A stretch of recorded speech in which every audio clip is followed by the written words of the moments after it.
I know that some in our audience know the finer points of hockey. The Chris Johnston Show. We are your friends. The biggest stories, bringing you inside the game. What did you hear? The Chris Johnston Show. What is going on? Here's Chris with your host, Julian McKenzie. Part of the game. Siege, we're recording on a Monday night, and we still don't know if Morgan Rielly's suspension handed out last week will be upheld or reduced by one game, essentially, at this point. I'm bracing myself that we will learn something during the recording. It has happened before where we've learned news while we're recording the CJ show. But right now we have to act as if we don't know, because that's what's happening right now. So the fact that we're at this point, if they do reduce it by a game, why would they go that direction? Or if they do uphold it, why would they go in that direction? Let's at least play out the scenarios as to why each scenario would happen when it comes to Morgan Rielly. Well, this is a bit of a strange one. I mean, I would have thought by now we would have heard, one way or the other, what Gary Bettman's ruling was. I mean, obviously the hearing was conducted on Friday afternoon, and then it was the weekend, and there was the two outdoor games the league was dealing with, which were great in New Jersey there. But, maybe that's delayed things somewhat. But typically, if you look over time, it's a 1 to 3 day window in which Gary Bettman would deliver a ruling in this case. And so, I would have thought we would have saw it by now. What's going to happen? Who knows? But if they do knock a game off, I do maintain that it will largely be about Morgan Rielly's past and the lack of really nothing even close to supplemental discipline. We're talking no fines, no warnings, no prior suspensions. Guy doesn't even take on average one cross-checking minor penalty a year. There's no pattern of behavior there would be, I guess, the best way to put it. And that's to me what would, in the event it gets reduced by game, that would be enough. If it doesn't, really, that's what Gary Bettman mostly does, right? I mean, there have been 3 previous suspension appeals in this season already. You had Charlie McAvoy's got upheld, Rasmus Anderson's got upheld, and David Perron's got upheld. And you could go back over reams and reams of history. And for the most part, when it comes to the commissioner's ruling on this, he's not going to change, the standard established by the Department of Player Safety. So, it's hard to read into what the delay might mean. We're at a funny spot, right? Morgan Rielly has sat out 4 games already. It was a 5-game suspension. So really what we're talking about, unless we think there's a chance that he could add games on, which I don't think there is, that would be that's in the realm of possibility, but I don't think that that's something that's going to happen.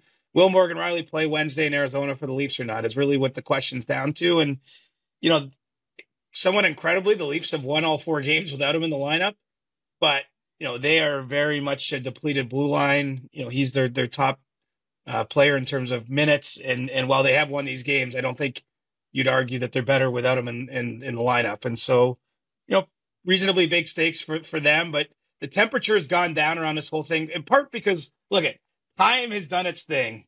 Time is a magical healer for everyone, but also the fact that the Leafs won the 4 games, right? I mean, it at the time of the play in Ottawa, the Leafs had just lost to the Senators. It kind of looked stumbling. They ended up missing John Tavares for 2 games last week. Mitch Marner missed a game. They have some other injuries and issues. Ilya Samsonov is actually is a story no one's talking about in Toronto, or very few people are, but he's somehow regained his footing. But there was a lot of uncertainty even just a week ago. But then you win those 4 games, and some of the urgency comes out of it. But I mean, look, there's urgency for Morgan Rielly. I mean, 1 game is worth $39,000 in salary for him, and even more important than that, I think he obviously would like to get back in there for his team.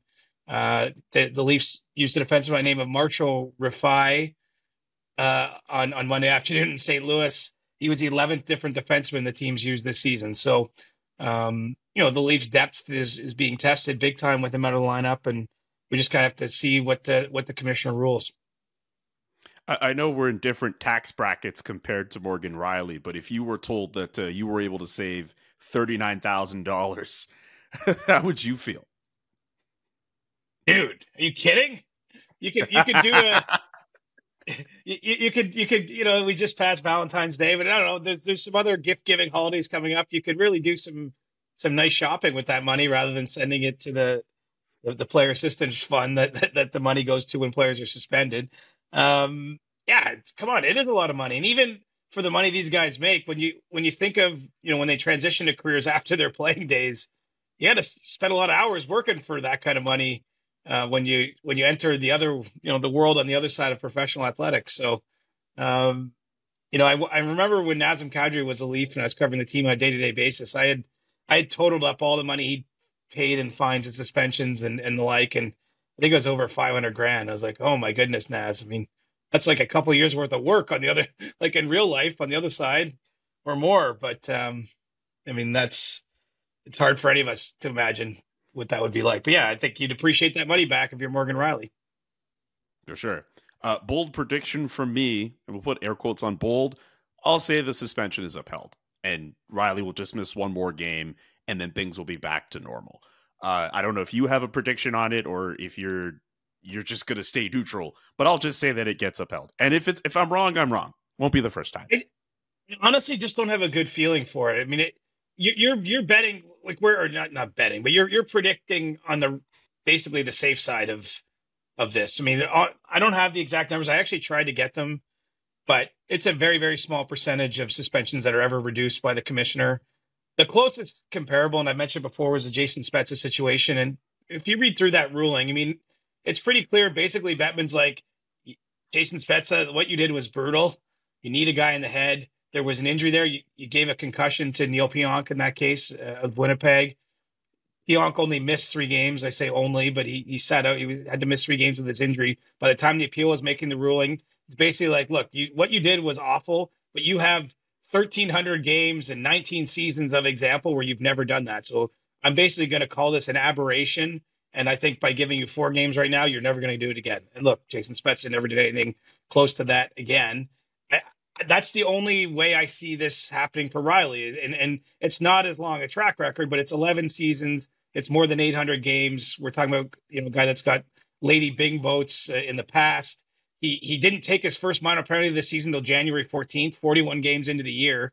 And so despite playing the most minutes on the Leafs, he doesn't even commit sort of, innocent tripping fouls or whatever at the regularity you might see. And so that would be the only case for leniency that I could imagine, unless there's, we'll see. The one cool thing I'll say, Julian, about the appeal process is you do get a pretty expansive document from Gary Bettman when he makes the ruling. He goes over what was said by the various parties in the hearing and then what he makes of it. And so maybe there's there's something out there about this incident we don't know about, or there's some extenuating circumstances or something. I guess that's always a possibility too. But, really the only path to reducing it is if you just say, I mean, you've had a pretty clean, long time in the league, and we believe you won't do it again because 4 games is severe enough. Okay. Apologies in advance if CJ has to get up at any point to take a phone call with regards to this ruling. Anyway, we could talk about the Toronto Maple Leafs. I'm on the road, though, and I'm recording on my phone, so I don't even think that'll work. I'm out of, as they say, I'm out of pocket right now, but I'm flying blind. I can't even be checking my texts right now. Okay, not to hijack this because there's hockey talk to get to, but I tweeted about this today. What does out of pocket mean for you? I think it just means I'm unavailable, isn't it? Well, okay, because maybe this is a different generational thing. When I hear someone say they're going out of pocket, it means something completely different to me. Oh, I'm pretty sure it's just a work term, meaning like I'm not available at this time. Like I'm not, but I mean, I don't know what you're like, what you're suggesting here. So I only realized that's what it meant to people in the working world only when I joined The Athletic, that it would mean that you are unavailable for a certain time, because beyond the traditional thing of out of pocket, which is paying out of pocket, when I hear someone say they're going out of pocket, it means they're wilding out and they're saying some crazy stuff. That's what I know that phrase to be. No, never heard that version of it. I only know the sort of like, hey, I'm going to be on a plane and there's no Wi-Fi for the next 3 hours, so I'm out of pocket. Like if you need to reach me, you can't get me. I've never, until I joined The Athletic, I had never heard of that phrase being used that way. Well, it's funny because when you're asking me, like, what do you think when you hear out of pocket? I thought you meant just like, am I ever truly out of pocket? And like the answer is no. I mean, I sleep with my phone beside my bed. So, I mean, I'm not looking at text messages in the middle of the night, but if you phoned me in the middle of the night, it would ring and I'd probably answer it. And obviously just the nature of our work quite generally, I mean, it's 24/7 this time of year. So I'm never really out of pocket, except for right now, literally I'm staring into my phone. And so if something happens while we record this pod, it's going to be lost until we're done recording. Oh boy. Well, okay. Now I have to ask, what's the latest call you've ever taken from a source? Oh man, really late, like 2:00 a.m. for sure. Ooh. And it was worth the phone call. Not even in like I don't want to suggest because a lot of bars close at 2 a.m. I don't mean in a drinking situation. I mean like where you've covered games and there's something happening after the game, like it's that requires you to stay up that late, and then that sort of thing happens. But yeah, I can recall, especially earlier in my career, a lot more late night phone calls about work stuff. Doesn't happen as much now because people don't call as much. I mean, I still like to call, but Yeah. it's a lot more texting, right? And so often I will wake up to a text that was sent at a weird hour, but I just get it at 7 a.m. or whenever my alarm goes off. Always glad whenever we're able to get like stuff inside CJ's head with how he processes new stuff. Anyway, with the Toronto Maple Leafs, 4-0 since the Morgan Rielly suspension was doled out. And there are two stories, at least for me as an outsider, that stand out. And please feel free to add more. But Auston Matthews continuing his torrid pace on a 75-goal pace, or maybe that's changed after the Monday game. That story I'm very into. But Bobby McMann, I don't know anything about this guy, but it seems as if like almost every, like the last few games he's been producing for the Toronto Maple Leafs. I'm very intrigued about both of those stories. What's your insight on both of them? I just did some quick math here with the laptop computer, and it is still a 75-goal pace for Auston Matthews. There we go. And that's even missing a game. What's incredible about his 49 goals, Julian, not one of them into an empty net. And if you go back and look at them, there's not a lot of sort of fluky ones. Or I know Anaheim, like he had the hat trick against Anaheim on the weekend, and obviously that was not an extremely competitive NHL game. But even then, I think his last goal was like the 5th goal.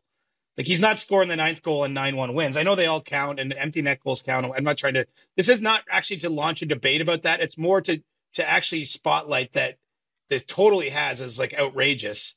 I think he's got 10 more 5-on-5 goals than anyone in the league. And, you know, that's probably, if you're looking, the two guys you mentioned there are probably the main reason Leafs go 4-0 without Morgan Rielly. I mean, there's other performers within those games, but, you know, they clearly needed someone to step up. Matthews has back-to-back hat tricks and then scores again in St. Louis on Monday. McMann has a hat trick, a 2-goal game, and then has a pretty nice, as nice as it can be, empty net goal where he had to do some work against the Blues. And so, I mean, these guys come from opposite ends of the spectrum. Bobby McMann is older than Auston Matthews. He's an NHL rookie. And, you know, Joshua Cloak actually had a really good story on him earlier this season about sort of his path. But if I can boil it down without too many details, is he was a pretty elite offensive player or a high-end offensive player in most of the leagues he played in as a kid. But, you know, it looked like he was going to stall out. And he had to spend a lot of time with his dad as a kid, or he chose to, shooting pucks. I mean, it sounds like a simple thing, but, you know, if you look at his game, and he played a lot of NHL games, quite frankly, where he didn't score goals, but he's got a pretty good shot. And so what's happened here in the last week, look, PDO is doing its thing in the positive direction. If you're Bobby McMann, if he scores all these goals, it's not as though he's generating 12 shots a game, but they're going in for him, and he scored some nice goals. He's beating NHL goaltenders straight up with a shot, and he's getting a little more confidence. And with some of the holes in the Leafs lineup, he's getting more ice time. And, you know, ultimately when this team is, I mean, we always play this game. If you assume a world where everyone's healthy and you can just choose the lineup you want, which so rarely happens in our sport, I think you probably noticed. But, you know, Bobby McMahon's probably not being put in a scoring position. But, you know, I think what the Leafs have needed badly all season long is some secondary scoring. And he came through in a big way in that regard this week. I mean, the game he had the hat trick in, he's supposed to be scratched. But, you know, Mitch Marner got sick and John Tavares got sick, and both were kind of like all day long. Well, Tavares' case was all day long, like Willie or won't he. Marner actually showed up to the rink and then just couldn't play. And so that's what got McMann into the lineup that day, and he gets a hat trick. So, it's one of those feel-good stories. I think anytime you got a 27, 28-year-old NHL rookie, he seems like a very nice guy. I don't know him super well, but he's taken the long way to this moment and clearly savoring, getting a chance to help the team out.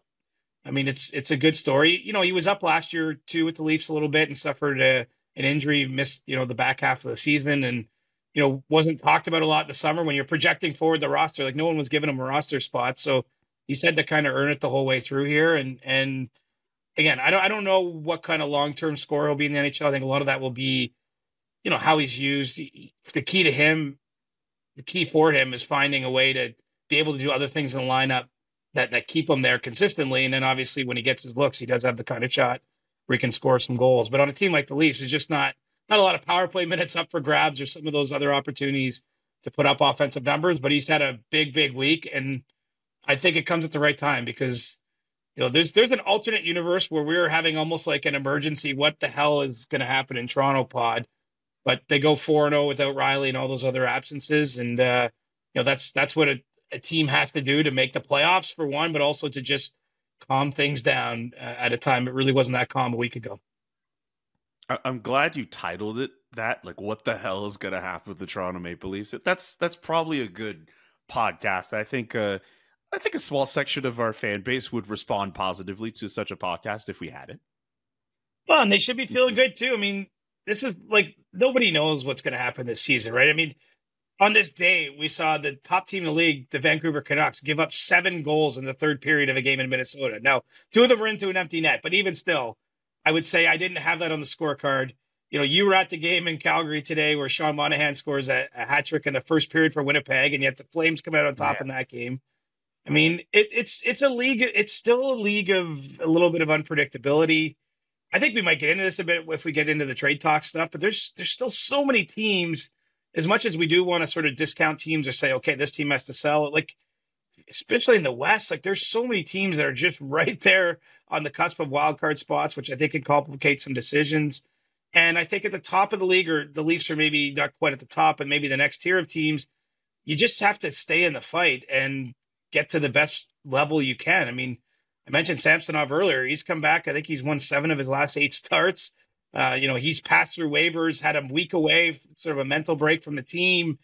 Like, there was a point where people were saying, like, will he start another game for the Leafs? And here he is, giving them quality minutes. I mean, it's an unpredictable NHL right now. I'll say that. And I don't know what's going to happen, but I must say, if you're a Leafs fan, I mean, having a player in mid-February on your roster at 49 goals, like, you're going to have to watch 100 years of hockey for one particular team to see that. Like, the odds of this are so minuscule. I mean, there's some of my friends that I see are like putting up these era-adjusted goal seasons. Like, I'm not taking anything away from Matthews. I'm not sure where this ranks. Like, let's let it all play out. But I think without question, it's one of it has the promise of one of the best ever goal scoring seasons in NHL history. I mean, it's in that realm. I've kind of viewed OV 65 as the magic number for anyone in today's game. And right now, Matthews is on pace to beat it by 10. So I don't know if he can keep it up. I thought it was silly, this talk, when it started, and another month has passed and he's still like on that pace. So, I mean, the Leafs go to Arizona for the next game, Julian.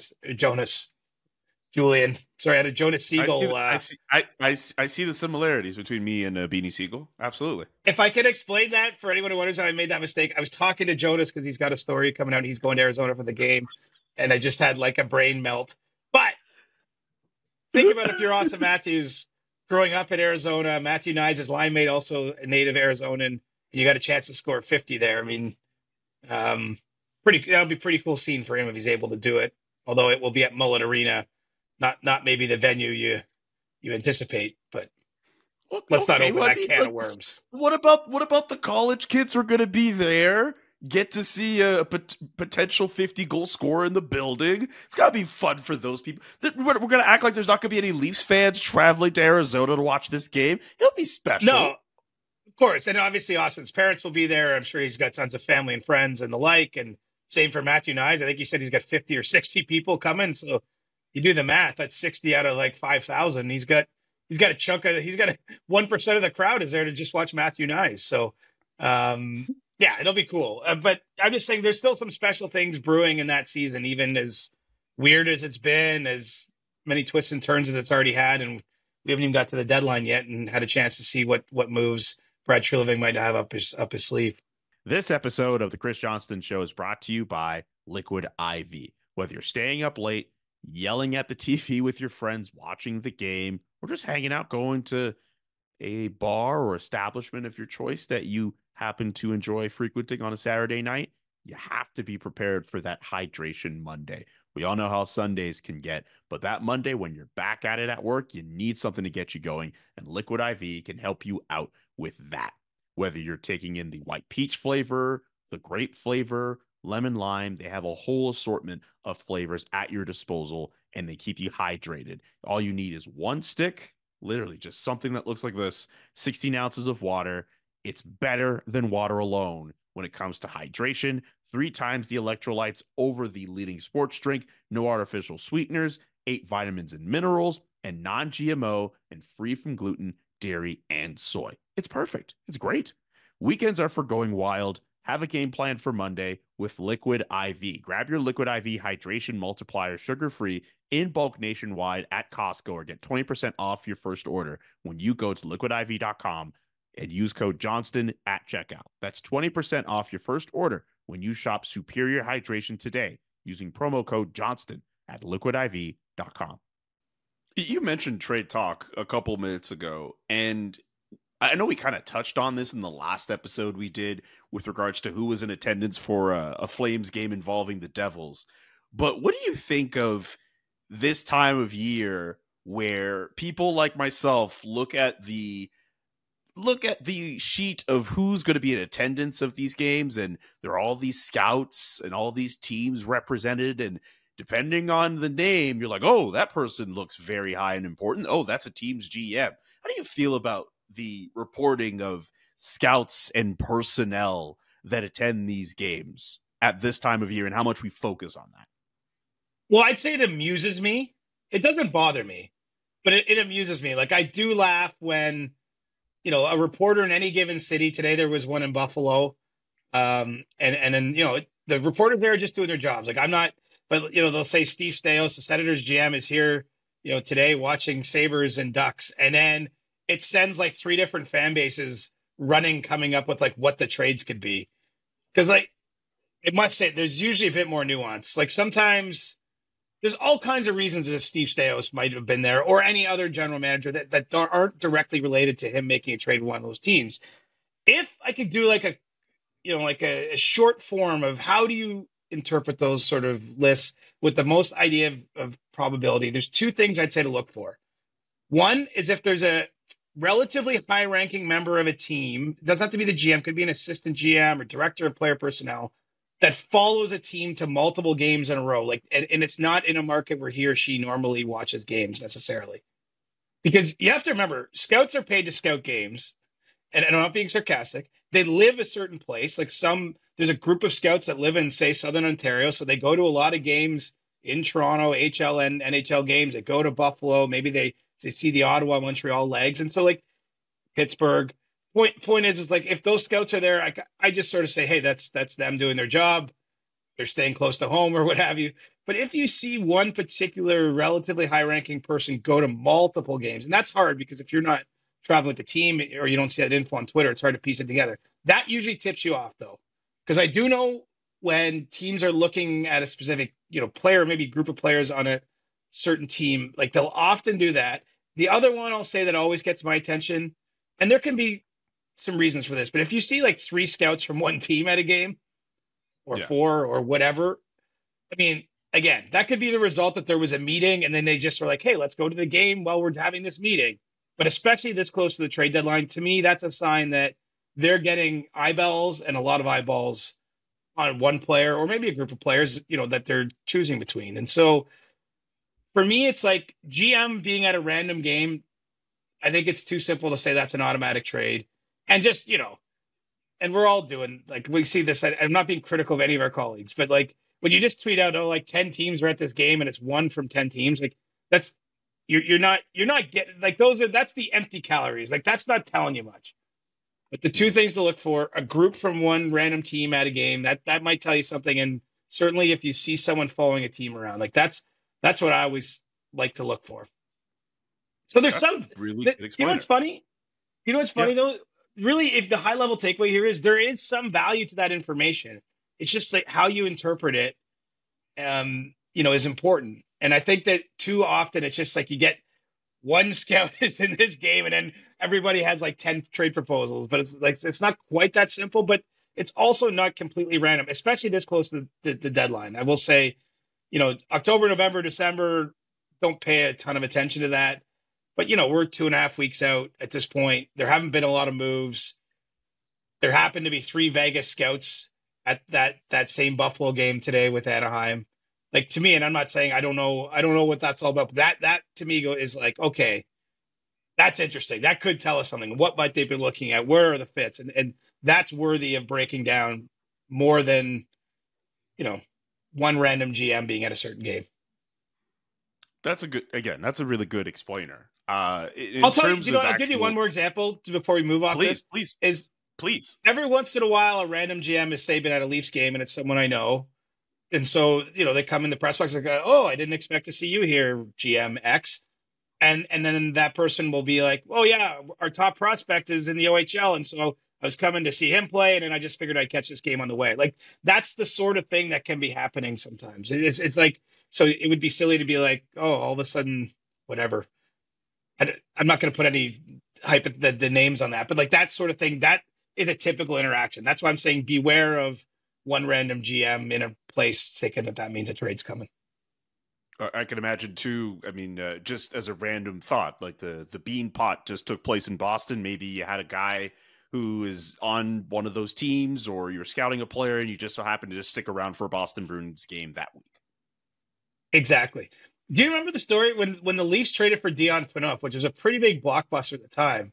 Brian Burke actually went to Flames games and bought a ticket and wore a hat.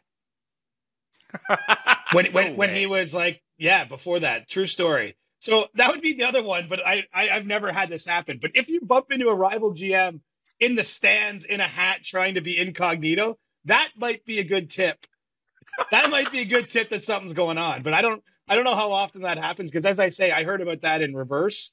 I didn't hear that in real time. Like, I didn't hear it until after the trade was made. But if you're ever at a random game and a random GM is in the stands trying to be incognito, that might be a hint too. And if that happens, please, send me a Twitter DM and let me know that that's going on. Could you imagine, and I promise we'll move off this, but this is just too funny to talk about. Could you imagine a GM trying to be incognito and fans just look through whatever disguise they're putting on and they immediately go viral because this guy is clearly at this game? Well, I would laugh so hard.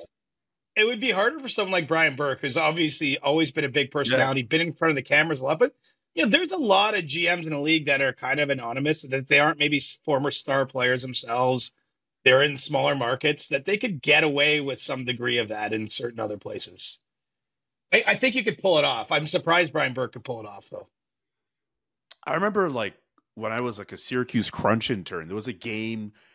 It was a random Syracuse Crunch St. John's Ice Caps game when they were affiliated with the Canadians still. And Marc Bergevin and Claude Julian were just sitting in the corner of this rink at the War Memorial Arena in Syracuse.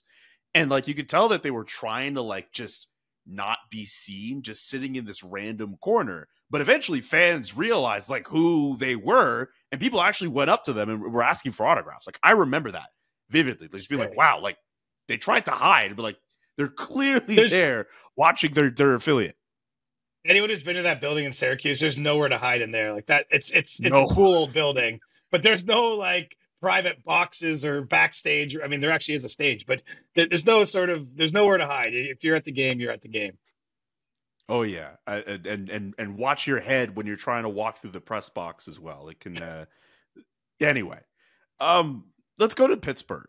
Let's talk about the Pittsburgh Penguins. Two really interesting stories. One a little bit more interesting than the other, but we could start with the more interesting one before we get to Sidney Crosby and what Robert Rossi wrote about him in The Athletic. Jaromir Jagr, his number 68, lifted to the rafters in Pittsburgh. What a great ceremony. What a great weekend for him, practicing with the team, taking part in warm-up with the team. Guys wearing mullets in honor of him, obviously.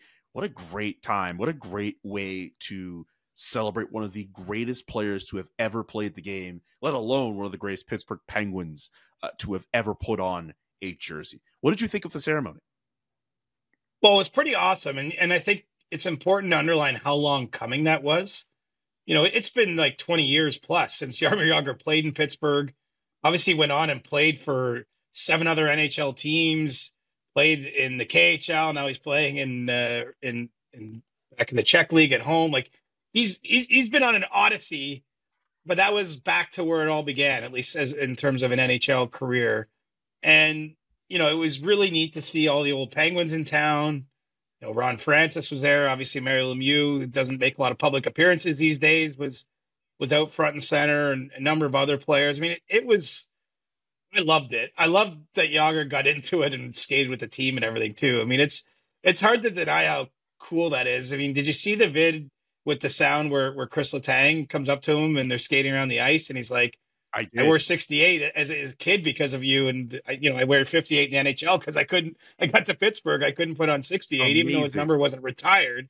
Like it was hard not to feel good. And I have to say, Julian, Jaromir Jagr for me is one of the most fascinating NHL people, characters, players in the years that I've been around. Like I've always just kind of, there's like a little bit of an unknowability to him, which I think is cool. Like he leaves you wanting more, right? He's sort of coy in his answers. He's got kind of a playful streak. Like you never get the feeling you have the whole story with him, which is, I think is actually, I mean, I don't know that he's not doing it on purpose, but it's actually made him a far more compelling character because I really don't feel like I know everything about him. Did I tell you about one of my favorite Jagr stories, non-NHL related? Tell me. I would love to know. So I'm going to need the help of your Google. What year was the World Hockey Championship, men's championship in Cologne, Germany? And Czech won. I think it was around 2011 or 12. 2011, I think. Men's World Championship, Cologne, Germany. 2011. Try that.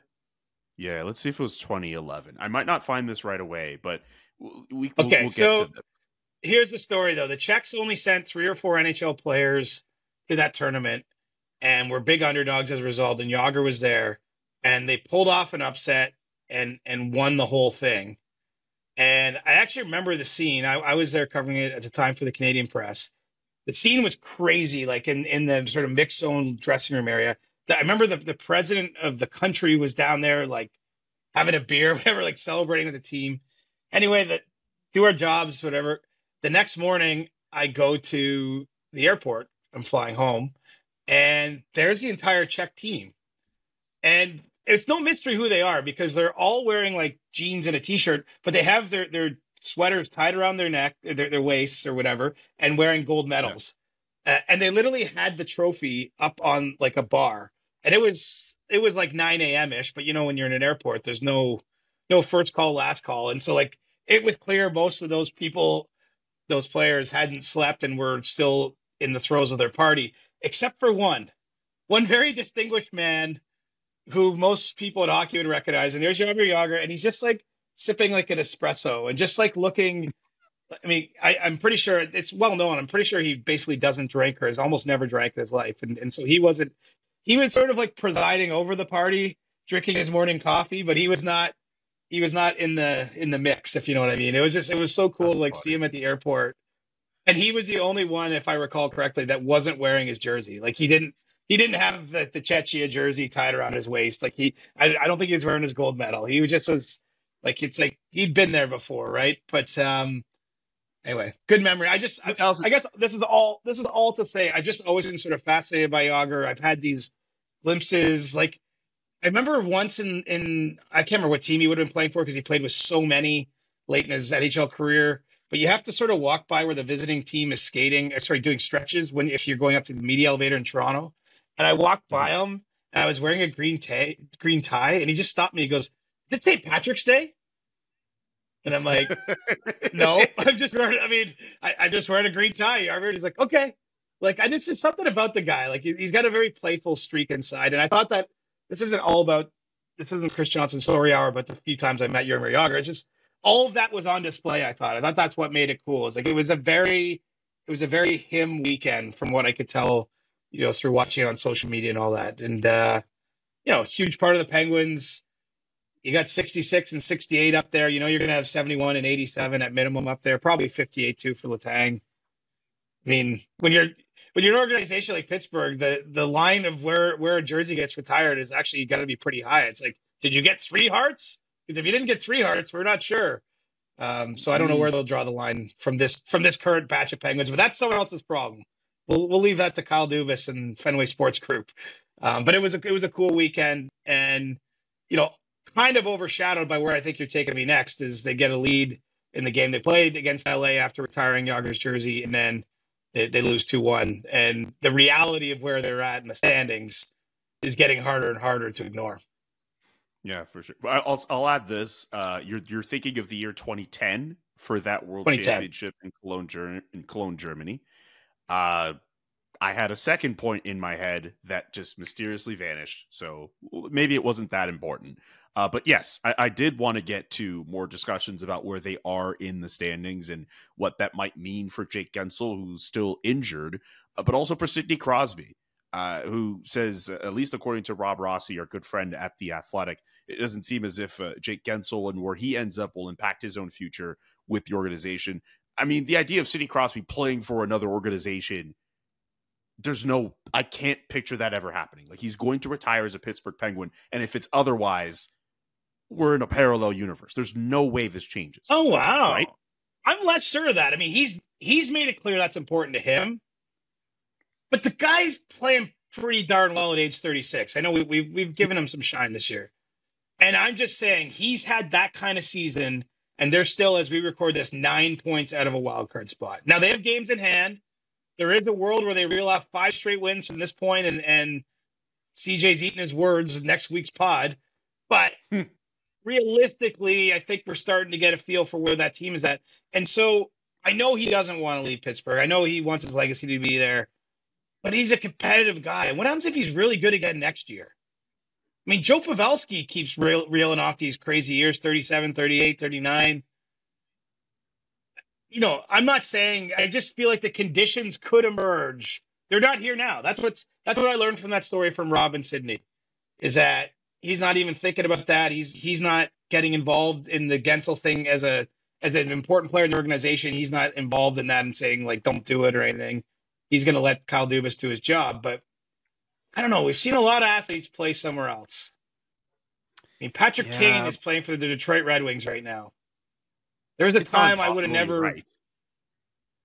But the question becomes: look, Sidney Crosby doesn't need anything for his legacy, right? Like, he is clearly he is, and he has been for some time. I should note he's in like the true dessert stage of his career where he's got nothing to prove. Like, anything he adds on at this point is just like, oh wow, like just more and more and more, right? Whether that's maybe trying to get another Olympic gold medal in Italy in 2026, or maybe he gets to 50 goals this year. It's he's fallen off pace a little bit, but maybe he has a surge. Like all those types of things at his age, like he can still add to this legacy. But we all know what it's like. He's on Mount Rushmore of NHL players, right? So, but does he want to win another cup?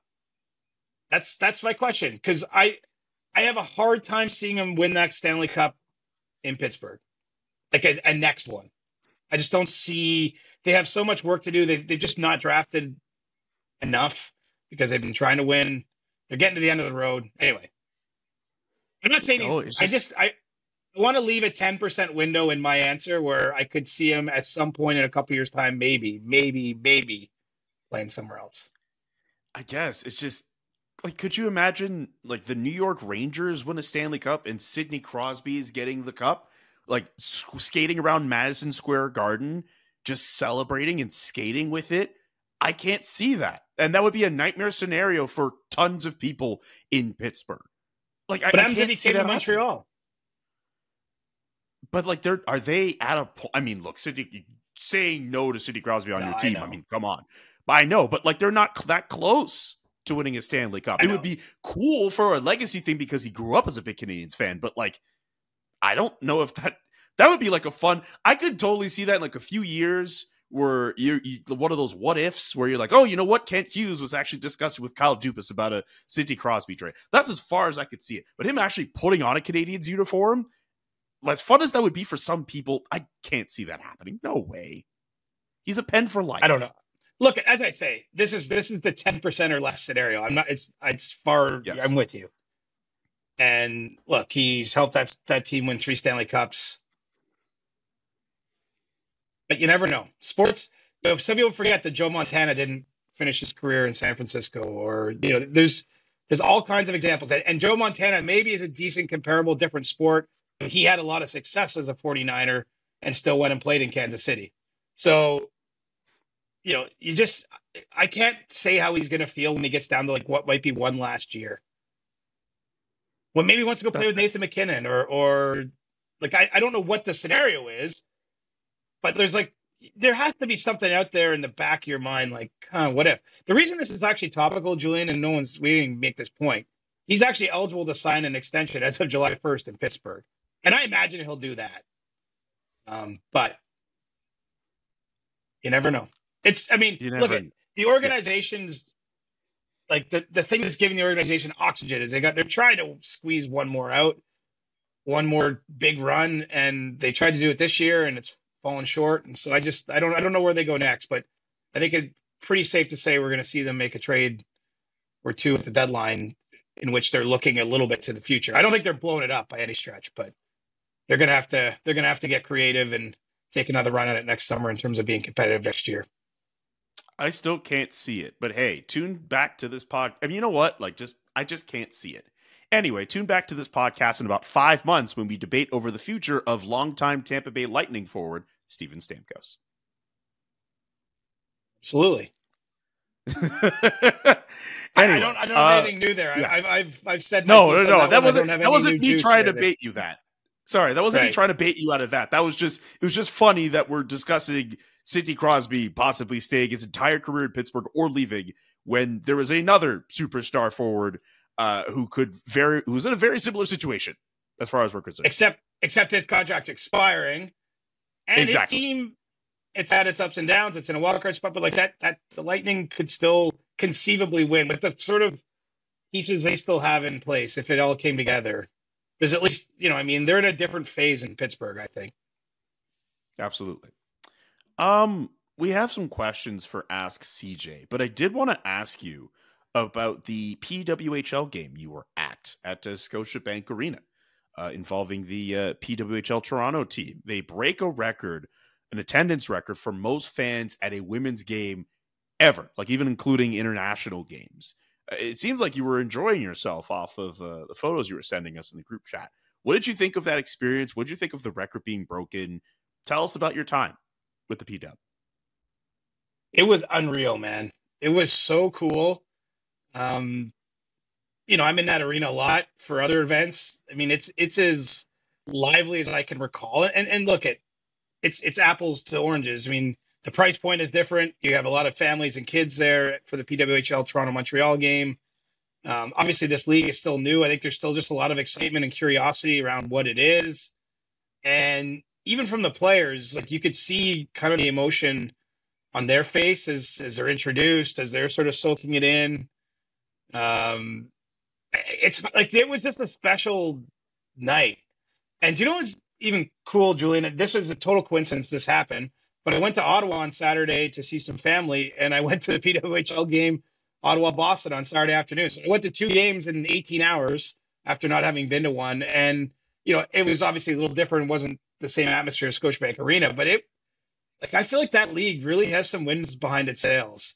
And I don't think any of us knew what it would be. I don't know if the people that run the league knew what it would be, just how much it had to be thrown together. But I think they've really got something here, and there's obviously going to be all kinds of challenges as they grow and expand. I mean, the other side of the Toronto story is that they're playing at Mattamy Arena for most of their games, and that is a much smaller venue and probably not ideal for the Toronto team. But for all there's always sort of talk in Toronto like it's not a hockey market, meaning that it's a Leafs market. The Leafs obviously have been a huge brand in the city for a long time, and they are what they are. But, sometimes when there's been OHL teams or the AHL team, doesn't get supported as well. I mean, the PWHL is breaking that mold. I can tell you that much. And it was awesome. I mean, I realize I'm just throwing out a bunch of adjectives now, but it's almost hard to put to words how special it felt in there. And, really gives me hope that this league, that it's going to, I think they're going to build slow. I'll say that. Like, I know there's interest in Detroit and Pittsburgh and other places. Like, I think they're going to stick with this original six concept for a little while and try to get it right and get to where, make sure they dial in all the details to make this league as professional and at the level they want it. But the level of interest, the excitement around it is awesome. And honestly, probably goes without saying, the level of hockey is noteworthy. Of course. Beyond the that, game, if anything. The games are maybe a little more defensive at this point. Like, it just, like, the games I saw 2 games, there were not very many odd man rushes in those games. There's one breakaway in the Ottawa-Boston game because the 2 Ottawa defenders actually collided and left the Ottawa-Minnesota game. But, so the goals aren't always coming as much. But, man, like, fast and physical and competitive. It's just great hockey. So I would just encourage anyone, this is not a paid ad or anything, but I'm bullish on the league. I'm really excited to keep watching it, and you get a chance to go experience a game. It's hard to do because tickets are all gobbled up. I would get out there and watch as soon as you can. Seriously, man. I wish I was in a market that had a PWHL team, and hey, maybe that could change. But if I was in Montreal still, or if I was in Toronto or any of the markets, I would be going to games because it looks like a lot of fun. Yeah, and it was like, I think it even blew them away how well the Scotiabank thing went. I mean, they sold out the rink in less than 24 hours, 3 weeks before the game. Like, there wasn't a lot of play. Like, that was thrown together last minute, and it was a smashing success. It was so cool. Man, 19,285 at that arena, breaking an attendance record. That's hats off to the PWHL for that. It's only a matter of time. The Montreal team has a game at Centre Bell because that's a bigger arena. So you can, there's places you could still break that record, right? And one of them is in Montreal. Oh, yeah. So I think that, I don't know any specific plans, but I think, they're going to want to do that eventually. It might not be till next season, but they're going to take a run at that in Montreal. I've got no doubt. I honestly, I saw that number and I thought, okay, someone in Montreal somewhere is thinking that. I'm glad we have the same brain on that. One other thing I'll just mention too, because we did mention the Flames. I will. Normally, I would mention this for stick taps, but Oliver Shillington scored against the Winnipeg Jets on Monday. That's his first goal since April 2022, and it was a nice goal. Skating from center ice, unassisted effort, but for a player of his caliber who has been away for some time due to personal issues, and for him to finally get on the score sheet after that time away, I thought that was a really cool moment from the Monday, and just wanted to make sure that gets shouted out as well. Love that. Saw a highlight. Nice goal. Yeah, it was a really nice goal from Oliver Shillington. Anyway, let's get to questions. A quick Ask CJ. Thank you to everyone who sent in questions off of Discord or on Twitter. And it's funny, we mentioned the Tampa Bay Lightning very briefly. Florida man Matt Maroon asks, are the Tampa Bay Lightning considered to be scrappy underdogs among the top teams? I don't think so, just because of who they are and where they've been. Like, they have that vibe of a team that if they get in the playoffs, they know what they need to do for success. And so I get that this year they're not in the mix to, chase down a President's Trophy or anything like that. They're not going to win the Atlantic Division crown even. But I just think whoever draws them in round one, assuming they make the playoffs, it's not going to be a comfortable feeling because they have so many gamers on that side. They've had a lot of success together as a core group. And, let's see where the goaltender's at. I mean, I think a lot of the success of the Lightning has been built on Andrei Vasilevsky's play, and this has been a strange season for him, having the surgery and missing a bunch of time early on in the year. But if he can get into something close to top form, come mid-April, look out. No one is calling them an underdog if you're going up against Vasilevsky and he's on his game, and then you have the rest of the players in that team. And I think Julian Brisebois will, as he usually does, find some way to augment his lineup and give them the best version that they can be heading into the playoffs. Okay. What about from Louis Tensos? What are the odds of the Los Angeles Kings becoming sellers and players like Matt Roy and Trevor Lewis get dealt? They're getting better. I mean, they haven't, it's been a tough month and a half. So, it's not unprecedented, right? We've seen teams like Nashville and Washington last year, which weren't projecting as sellers and ended up selling some players. I don't get any sense that the Kings are wanting to do that at this point, but you can't rule it out as a possibility just because the season has gone sideways on them and they've made the coaching change. And so if it gets to early March and they've fallen back, I suppose it's possible, but I don't think that they'd be big sellers, even if they maybe sold off a piece or two. And, sometimes, sometimes teams sell and still make the playoffs too, right? So that shouldn't be ruled out. Maybe there's that kind of trade on there, but I don't think that I have them as likely sellers, but I'm looking at Seattle, Philadelphia, Minnesota, wondering if those teams are going to have a bigger decision, depending on where they're at, come another week and a half from now. Such a logjam as we speak anyway for that second wildcard spot in the Western Conference. St. Louis, Nashville, Minnesota, Seattle, Calgary. Arizona's fallen off, actually. Losers of 5 in a row. No wins in their last 10 I think they've won one of their last 10. Okay, it's ridiculous. It's actually on the NHL site, it says 0-9-1, so maybe one of their last 11, but like the Coyotes, that was a team that I expected to be much further up in the discussion, but they have just not had a good run of it. But you still have all those other teams I mentioned competing, and you could easily see a scenario where all of these teams end up selling for whatever reason. You could make an argument for them to sell and maybe one or two of those teams maybe to buy, but it is very tight for that wild card spot in the Western Conference. Yeah, those are tough jobs for the GM, because I can tell you what they're all thinking internally. Each and every one of them is thinking, we don't want to finish 9th. The equivalent of 9th. And like the spot right below the playoff line. And if you don't sell and you miss out by a point, you're stuck in the middle. You're not drafting that high. You don't get the benefit of the playoff dates for your owner. And you held on to players you could have maybe turned into other assets. So like that's the disaster scenario. And that's why I think some of those teams will ultimately sell, even if they're right on the cusp, because it's easier just to take the certainty. And if you have good trade offers, a team like Philadelphia is an example. Like they've been talking all year on a lot of their players. I still think they're going to sell, even though they're right there in the East. I mean, it almost seems kind of crazy, but I wouldn't at all surprise me to see them still be in sell mode, even though they're got a chance to make the playoffs. This next one from Hot Dog Bun. Has Julian become an official Calgarian yet and had the beef or chicken donair pizza from Signores? I have had the beef donair pizza last summer. It's funny actually. One of my sisters came to visit me last May, and they randomly went on TikTok and found a whole list of these different Calgary places they wanted to go to, and they were like, "Yeah, the Signores place is pretty good." So we drove out there. It was maybe 15, 20 minutes from my place up north. And we just sat in a parking lot and just ate this beef donair pizza, which was very delicious. I don't know if you've had this place from your Calgary travels. I have not, but it sounds like something I'd be into. So I'll put that on the list for my next visit. Absolutely. So, Signores, shout out to them. Shout out to their pizza. Very good.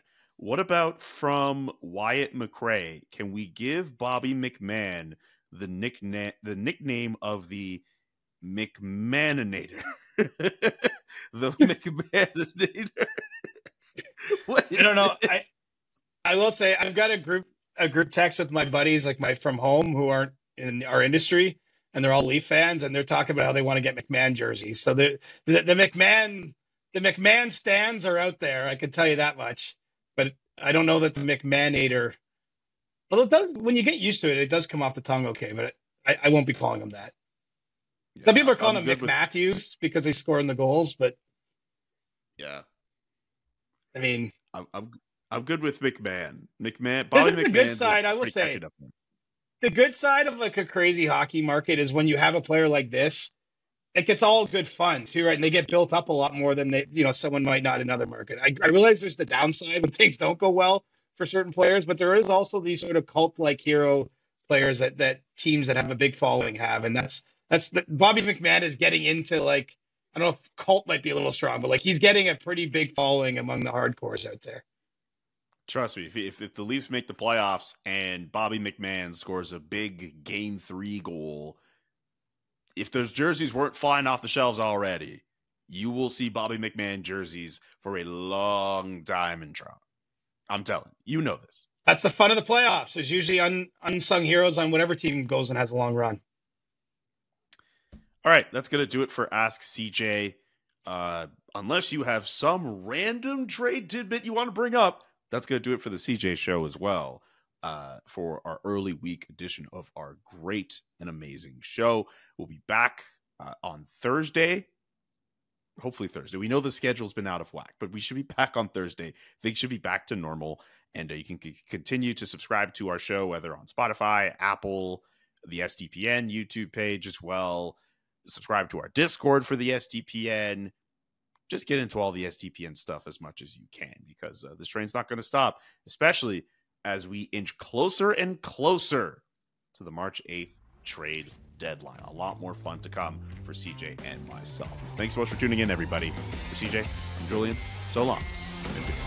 The Chris Johnston Show. Inside the game, twice a week. Follow Chris on Twitter @ReporterChris. And follow Julian McKenzie @JK McKenzie.